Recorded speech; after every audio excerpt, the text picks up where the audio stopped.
சமூக வலைதளங்கள்ல தாவைக்காவை சேர்ந்தவர்களாக கருதப்படக்கூடிய நபர்கள் போலியான பக்கங்களை உருவாக்கி இருக்கிறாங்க. தவறான செய்திகளை இந்த செய்தியை பார்க்கும் பொழுது மக்களுக்கு இது உண்மையிலேயே நம்பக்கூடிய வகையில அப்படிப்பட்ட செய்திகளை வெளியிடுவது அப்படின்றது இன்னும் நிறுத்தப்படல. சமூகத்தில் நிலவக்கூடிய இந்த நல்லிணக்கத்தை, அமைதியை குலைக்கக்கூடிய வகையில இப்படிப்பட்ட செய்திகளை அவர்கள் தொடர்ந்து பரப்பி வருகிறார்கள். வெர்ச்சுவல் வாரியர்ஸ் அப்படின்னு சொல்லக்கூடிய ஒரு குழுவினர் அவர்கள் எல்லாருமே திட்டமிட்டு இப்படிப்பட்ட செய்திகளை தொடர்ந்து பரப்பி வருகிறார்கள். ஊடகம் என்பது ஜனநாயகத்தினுடைய 4வது தூண். அந்த தூணிற்கு எதிராக இப்படிப்பட்ட ஒரு தாக்குதலை தங்களுடைய கட்சியின் பெயரை பயன்படுத்தி கொண்டு சிலர் இப்படிப்பட்ட நடவடிக்கையில் ஈடுபட்டார்கள் என்பதை அறியும் பட்சத்தில், உண்மையில் அவர்களுடைய கட்சியை சேர்ந்தவர்களாக இருக்கும் பட்சத்தில் தாவேகாவினுடைய தலைமை அதை கண்டித்து உடனடியாக நிறுத்துவதற்கான நடவடிக்கையில் ஈடுபட்டிருக்க வேண்டும். இப்படிப்பட்ட நிகழ்வுகளை தட்டி கேட்காமல் இருப்பது நிச்சயமாக தாவேகாவினுடைய தலைமை மீது எங்களுக்கு ஒரு மிகப்பெரிய சந்தேகத்தை ஏற்படுத்துகின்றது. சமூக வலைதளங்கள்ல தாவேக்காவை சேர்ந்தவர்களாக கருதப்படக்கூடிய நபர்கள் போலியான பக்கங்களை உருவாக்கி இருக்கிறாங்க. குறிப்பாக ட்விட்டர் அப்படின்ற அந்த இணையதளத்தில், அந்த சமூக வலைதளத்தில் போலியான பக்கங்களை உருவாக்கி, அதுவும் யாருடைய பெயர் அப்படின்னு பார்த்தீங்கன்னா ஊடகங்களினுடைய பெயரை பிரதிபலிக்கக்கூடிய வகையில் நேரடியாக அந்த ஊடகத்தோட பெயர் இல்லைன்னா அந்த ஊடகத்தினுடைய பெயரோடு ஒத்துப்போகக்கூடிய அந்த பெயர்களை உருவாக்கி, அந்த பெயர்களின் மூலமாக தவறான செய்திகளை மக்களிடம் கொண்டு போய் சேர்க்கக்கூடிய வகையில் அந்த செய்தியை பார்க்கும் பொழுது மக்களுக்கு இது உண்மையிலேயே ஒரு சன் தொலைக்காட்சி இல்லைன்னா பாலிமர் தொலைக்காட்சி இல்லை அவர்கள் தான் வெளியிட்டாங்க அப்படின்னு நம்பக்கூடிய வகையில் அவர்கள் எப்படியெல்லாம் செய்திகளை வெளியிடுவார்களோ அதே போன்ற செய்தியை இவர்கள் நேற்றைய தினம் முழுவதும், இன்னைக்கு கூட நிற்கல, இந்த நம்ம நிமிஷம் பேசிகிட்டு இருக்கக்கூடிய இந்த சமயம் வரைக்கும் கூட அப்படிப்பட்ட செய்திகளை வெளியிடுவது அப்படின்றது இன்னும் நிறுத்தப்படலை, தொடர்ந்து நடந்து கொண்டே இருக்கிறது. அந்த செய்திகள் இடம்பெற்றிருக்கக்கூடிய விஷயங்கள் எதுவுமே உண்மை கிடையாது, உண்மைக்கு புறம்பான விஷயம். மேலும் திட்டமிட்டு சமூகத்தில் நிலவக்கூடிய இந்த நல்லிணக்கத்தை, அமைதியை குலைக்கக்கூடிய வகையில் இப்படிப்பட்ட செய்திகளை அவர்கள் தொடர்ந்து பரப்பி வருகிறார்கள்.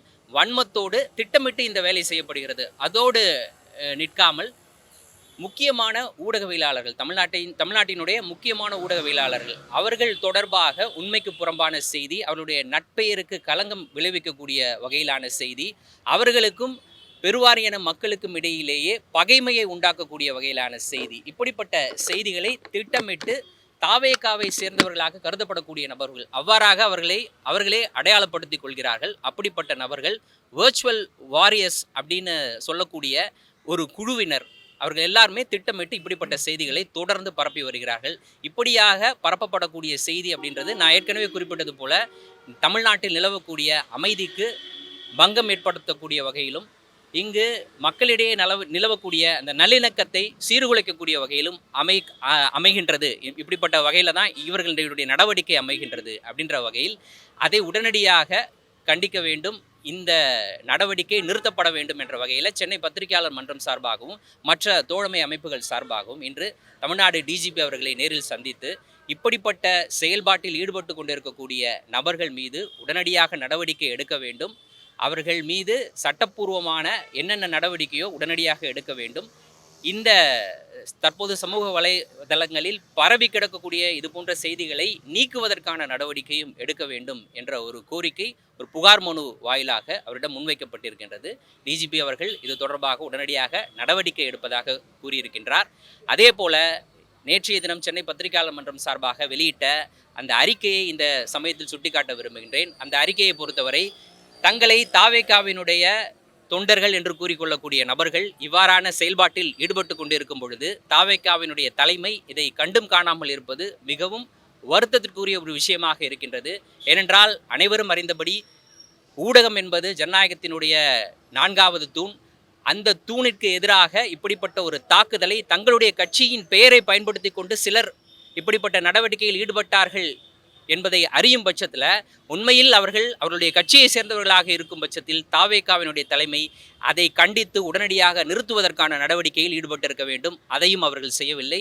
ஒருவேளை அவர்கள் தங்களுடைய கட்சியினுடைய பெயரை தவறாக பயன்படுத்தி கொண்டு இப்படிப்பட்ட நடவடிக்கையில் ஈடுபட்டு வருகிறார்கள் என்பதை அவர்கள் அறிந்திருந்தால் அதற்கும் தங்களுக்கும் சம்பந்தம் இல்லை, தொடர்பில்லை என்ற வகையில் அவர்கள் ஒரு அறிக்கையை வெளியிட்டு மக்களிடம் தெளிவுபடுத்தியிருக்க வேண்டும்.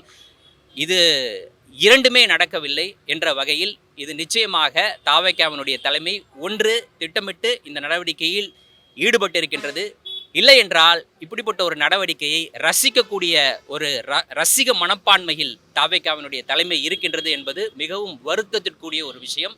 ஏனென்றால் ஒரு கட்சி தமிழ்நாட்டினுடைய அரசியல் கட்சிகளில் இன்று தாங்களும் ஒரு மிக முக்கியமான கட்சி, நாங்கள் தான் நாளைக்கு தமிழகத்தை ஆளப்போகிறோம் என்று சொல்லிக் கொண்டிருக்கக்கூடிய கட்சி, அப்படிப்பட்ட கட்சி மக்கள் மத்தியில் இப்படிப்பட்ட உண்மைக்கு புறம்பான மக்களினுடைய அமைதிக்கு, தமிழ்நாட்டில் நிலவக்கூடிய அந்த அமைதிக்கு பங்கம் ஏற்படக்கூடிய வகையில் நடைபெறக்கூடிய இப்படிப்பட்ட நிகழ்வுகளை தட்டி கேட்காமல் இருப்பது நிச்சயமாக தாவேகாவினுடைய தலைமை மீது எங்களுக்கு ஒரு மிகப்பெரிய சந்தேகத்தை ஏற்படுத்துகின்றது.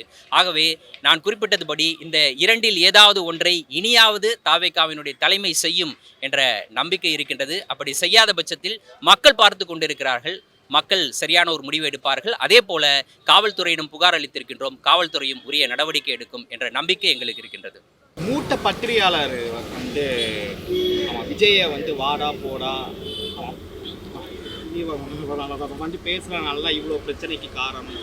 இது ஒரு கட்சிக்கு உரித்தான ஒரு விஷயம் இல்லை. இது போன்ற ஊடகவியலாளர்களை பொறுத்தவரை எந்த கட்சியை சேர்ந்த நிர்வாகிகளாக இருக்கட்டும், யாராக இருக்கட்டும், இல்லை ஊடகவியலாளர்கள் எந்த கட்சியை சேர்ந்த நிர்வாகிகளாக இருக்கட்டும், இப்படியாக அன்பார்லிமெண்ட்டாக, அதாவது ஒரு சபை நாகரிகத்தை மீறிய வகையில் எப்படிப்பட்ட கருத்தையும் வெளியிடுவது அப்படின்றது நிச்சயமாக ஏற்றுக்கொள்ள முடியாத ஒரு விஷயம். அதை எந்த வகையிலும் சென்னை பத்திரிகையாளர் மன்றம் ஆதரிக்கக்கூடிய ஒரு அமைப்பு கிடையாது. கடந்த காலங்களில் இதே போல பல்வேறு கட்சியை சேர்ந்தவர்கள் இதுபோன்று பத்திரிகையாளர்களுக்கு எதிராக, ஊடக நிறுவனங்களுக்கு எதிராக இப்படிப்பட்ட நடவடிக்கையில் ஈடுபட்ட போது முதலில் கண்டித்த ஒரு அமைப்பு சென்னை பத்திரிகையாளர் மன்றம். ஆகவே நாங்கள் இவர்கள் அவர்கள் என்ற பாகுபாடு கிடையாது. யாராக இருந்தாலும் சென்னை பத்திரிகையாளர் மன்றத்தை பொறுத்தவரை ஊடக சுதந்திரத்தை பாதுகாக்க முன்னணியில் நிற்கக்கூடிய ஒரு அமைப்பு. அந்த வகையில் தான் இந்த விவகாரத்திலும் எங்களுடைய தலையீடு. பத்திரிகையாளர் ஒருத்தர் அவன் இவனு பேசுறாப்ல, உண்மைக்கு புறமான செய்திகள் எல்லாமே வருதுன்னு சொல்றாப்ல. ஸோ இதுக்கு தகுந்த மாதிரியான ஒரு கண்டனமே இல்லை. கண்டனம்னா புரியல. இந்த மாதிரி நாங்க அந்த நம்பர் இப்படி பேசக்கூடாது. உங்களுக்கு ஒரு உதாரணத்தை சொல்றேன். சமீபத்தில் ஒரு திரைக்கலைஞர் ஒரு பத்திரிகையாளர் சந்திப்பின் போது ஒரு பெண் திரைக்கலைஞர் அவருக்கு எதிராக இதே போன்ற நம்முடைய பத்திரிகை சமூகத்தைச் சேர்ந்த நண்பர் ஒரு சங்கோஜத்தை ஏற்படுத்தக்கூடிய வகையில், சபை நாகரிகத்தை மீறிய வகையில் ஒரு கேள்வியை எழுப்பினார். அவர் நம்முடைய சமூகத்தைச் சேர்ந்தவர், நம்மை போன்ற ஒரு பத்திரிகையாளர் தான். ஆகவே அவருக்கு நாம் ஆதரவாக நிற்க வேண்டும், அதை கண்டும் காணாமல் நகர்ந்து விட வேண்டும் என்ற எண்ணத்தில் சென்னை பத்திரிகையாளர் மன்றம் செயல்படவில்லை. அந்த இடத்தில் உடனடியாக தலையிட்டு அந்த திரைக்கலைஞருக்கு ஆதரவாக சென்னை பத்திரிகையாளர் மன்றம் நின்றது. சென்னை அந்த குறிப்பிட்ட பத்திரிகையாளர் எழுப்பிய கேள்வி தவறு என்பதை உறுதியாக தெரிவித்தது. அவரோடு ஆதரவாக, அதாவது பாதிக்கப்பட்ட அந்த நபரோடு ஆதரவாக நின்றது. ஆகவே சென்னை பத்திரிகையாளர் மன்றத்தை நான் ஏற்கனவே குறிப்பிட்டது போல இவர்கள் அவர்கள் இந்த கட்சி அந்த கட்சி என்பது இல்லாமல் இப்படிப்பட்ட தவறு நேரும்போது யாராக இருந்தாலும் அதை தட்டி கேட்க சென்னை பத்திரிகையாளர் மன்றம் தயங்கியதில்லை. அந்த வகையில் இந்த நடவடிக்கையில் இன்று ஈடுபட்டு இருக்கின்றோம்.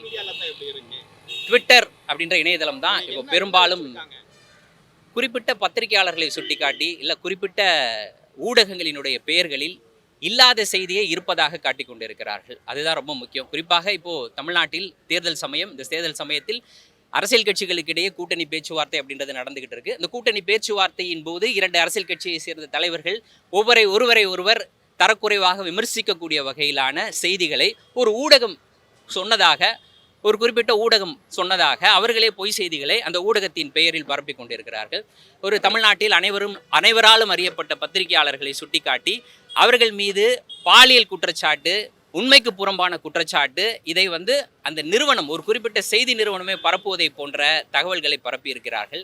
இவை அனைத்துமே நான் ஏற்கனவே சொன்னது போல இங்கு நிலவக்கூடிய அமைதியை குலைக்கக்கூடிய வகையில் பத்திரிகையாளர்களுக்கு எதிராக திட்டமிட்டு நடத்தப்படக்கூடிய ஒரு சதி என்றே நாங்கள் கருதுகிறோம். அன்ற வகையில் இந்த நடவடிக்கை நிறுத்தப்பட வேண்டும். அதற்காகவே இந்த புகார் மனு. நன்றி.